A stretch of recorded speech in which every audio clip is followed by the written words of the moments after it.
হে জ্যোতিৰ্ময় মানে আমাৰ লগত থাকি কিনে কিবা বেয়া পাইছা নেকি? আজি যে মাছটো বনাইছো কেনেকৈ লাগিছে? ভাল লাগিছে নে? আপুনি মোক 3 পিচ মাছ আছে 3 পিচ দিছোঁ নাই 4 পিচকৈ ভাগত পৰিছে। তুমি আগতে 1 পিচ ফ্ৰাই মাছ খাই দিছা ন, সেইকাৰণে তোমাক 3 পিচ দিলোঁ। বাকী মই 4 পিচ ল'লোঁ, সীমান্তক 4 পিচ দিছোঁ। আমি 12 পিচ মাছ আনিছিলোঁ। তো খাই কিনে কেনে লাগিছে জ্যোতিৰ্ময় ভাই? একদম মজা লাগে ভাল হৈছে। আমি যাম এতিয়া ৰুমলৈকে যাম আৰামছে। মানে খাবৰ কাৰণে জাষ্ট তোমাক মাতিছোঁ দেই।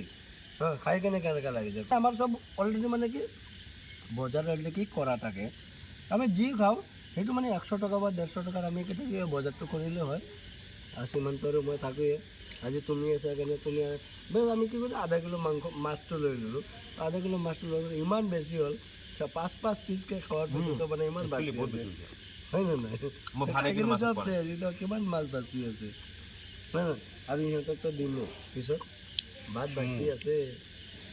তেনেকুৱা আৰু খানাটো খাই ভাল লাগিছে নে নাই? একদম বঢ়িয়া লাগিছে ন? তো ভাই মজা বনাইছে একদম।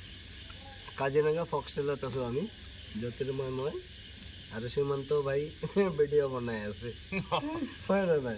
একদম। তো কালিও আমি কাজিৰঙাত থাকিম। আৰু কোনোবা যদি সতীত থাকে তেনেহ'লে এটা মেছেজ কৰি জনাব যে মই কাজিৰঙাত আছোঁ, কালি লগ পাম।